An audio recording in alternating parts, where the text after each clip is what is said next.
Wow, ladies and gentlemen, good afternoon to you all. I was very kindly invited to give this speech by my friend Ido some weeks ago, but I've been preparing for it for over 20 years. My grandparents fought in wars. My parents grew up in Wales and Tanganyika with nothing. Yet here I am, in front of you, here today. The adversity that my family has endured over the generations, I can write a book about. From wars, massacres, oppression, poverty, torture, midnight escapes, death and misery. Does it sound familiar to you? Yet here I am. It is our fight against adversity which paradoxically enabled me to be placed here in front of you today. The skills of impossible times sharpened our minds, kept our motivation watered with ambition, and strengthened the unity in my family. All absolutely necessary ingredients for the progress that we have made. Now, what could have torn my family apart, ironically, bound us together? We managed to harness the adversity, channel the others who did not believe in us into our own increased motive, and thus sow the seeds of innovation and our own inspiration. And I mention the non-believers, for we needed them. We needed them. And we need them still today. In some ways, they are more important than those who believe in you. They can provide us with purpose, meaning, and direction. Rocket fuel. Rockets don't fly to the moon without rocket fuel. So I was blessed to not have been believed in by many people. But rather than discourage me, it incensed me and motivated me. But a few did believe. My father, my mother, my brothers, my wife. Unconditionally. And if you have the complete understanding of a few, you can absolutely tolerate the total lack of understanding of many. You can harness the understanding into unity, empathy, progress. And the absence of understanding can be channeled into an iron will of unbending determination and unending resourcefulness. So when I was 19 years old, I had some very large responsibilities thrust onto my shoulders. I had no choice but to learn how to make something out of nothing, how to survive, how to lead. So I read history, a lot of it. Often the hours before sleep at night were spent delving into the history books of the great survivors and leaders of the past. This gave me comfort, understanding, knowledge into what was possible. How to make the impossible probable.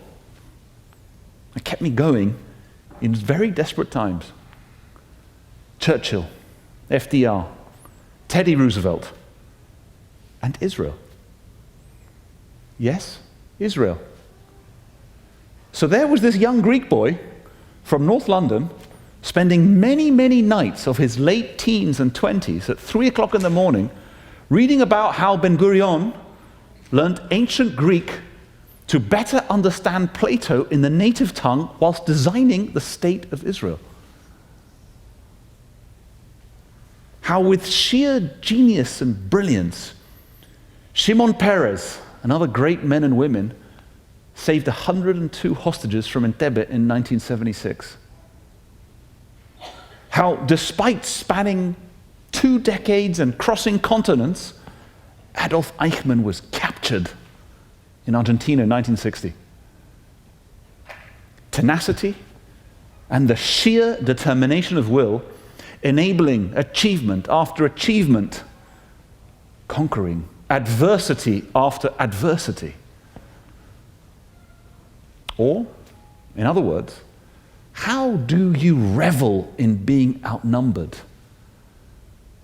How to have the requisite faith to believe that one can make the impossible possible? How not only to survive a crisis, but to prosper as well during that crisis. How to have endured the most demonized and dastardly deed of humanity as a result of the Holocaust, yet still keep fighting for a better tomorrow.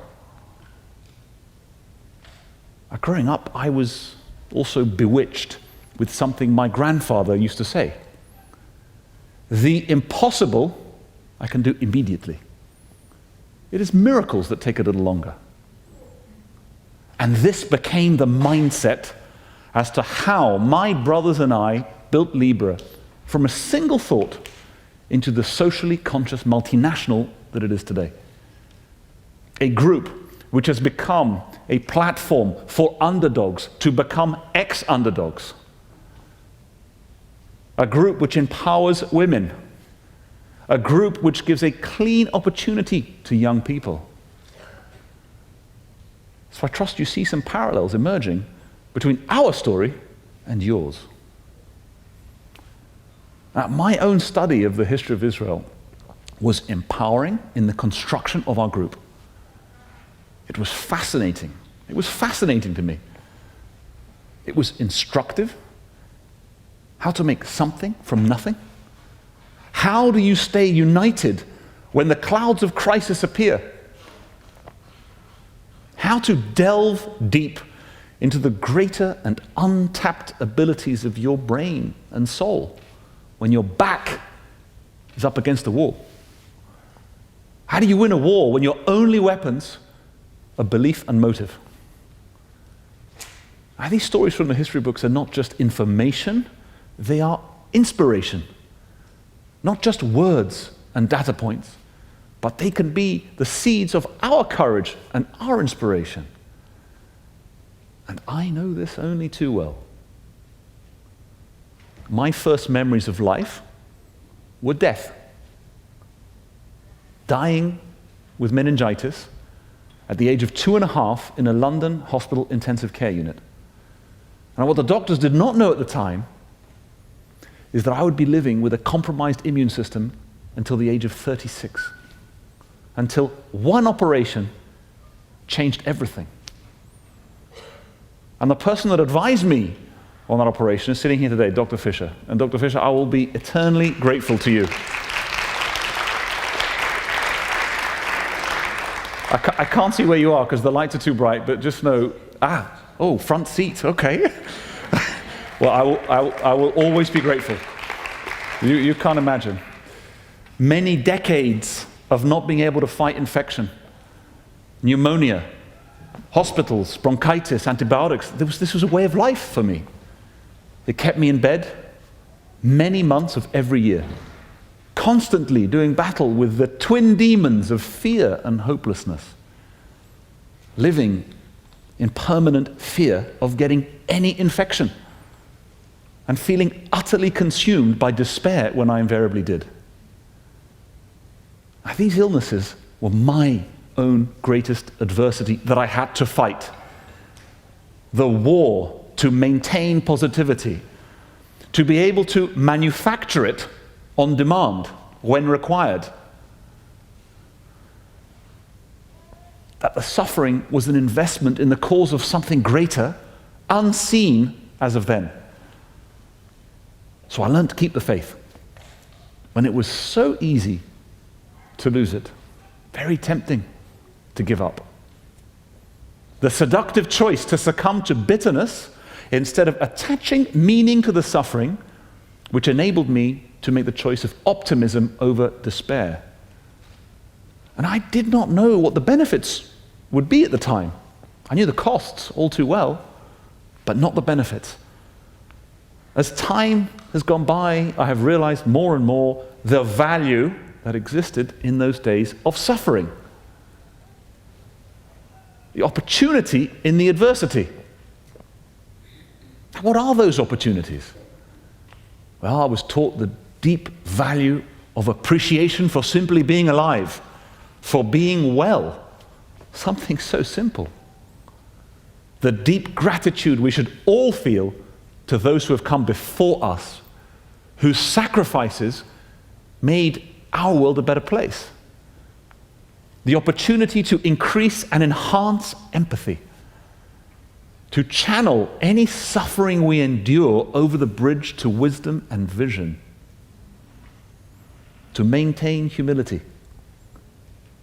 For that, I believe, is the human in humanity. I also learned the ability to discount disappointment in real time. That adversity can be a ceiling on arrogance, a uniter of families, a uniter of communities, a uniter of countries. Now, why is it that places of great suffering produce greatness? Time and time again, it is people from oppression who have risen to the pinnacles of human achievement. I also learned that when darkness comes, we are faced with a choice. Do we let it overcome us? Or do we give into hopelessness? Do we confront it? Do we digest it even? Do we become strengthened by it? And the strength does not come necessarily from facing it. The strength actually comes from overcoming it. Now, ladies and gentlemen, we had the honor to host President Perez a few months ago for lunch. And when I asked the great man, how did he do it? He simply said, "We did it, George, because we were blessed to have nothing." Blessed to have nothing. There you have it from the horse's mouth. You could write a book about this single sentence. And I felt validated in a way that only someone like him can bestow upon you. But of course, when he said nothing, he meant nothing in the traditional sense of the word. From a resources perspective, no weapons, no state, no oil, no money, no resources. On the other hand, he had everything. A band of brothers and sisters, unity, purpose, dedication, reason. And then there's the story of a 25-year-old Greek boy from North London who was sitting across the negotiating table with Rafi Aitan in Havana in June 2000, 16 years ago. We were competing with him for a citrus contract, which at the time was critical to our then survival. Somehow, we got the contract. Ironically, the tactics that I had learned from reading about him and of him were used against him. He didn't know. For us at the time, the odds for our business were very simple: life or death. That's it. We get the contract, we can employ our vessels during a shipping depression. We lose the contract, no cargo for the vessels, the end. And for him at the time, it was just another contract. But fast forward to early 2016, when I saw him again in Tel Aviv. And I said to him, "How did you win the war in 1948 against impossible odds?" The answer? Because I knew we would win. We believed we would win. If we had no weapons, we would have fought with rocks in our hands. Now that is not the attitude that arises from the land of plenty or the well of wealth. It is born from adversity, from need, from oppression. Ladies and gentlemen, that is the opportunity in adversity. Thank you very much.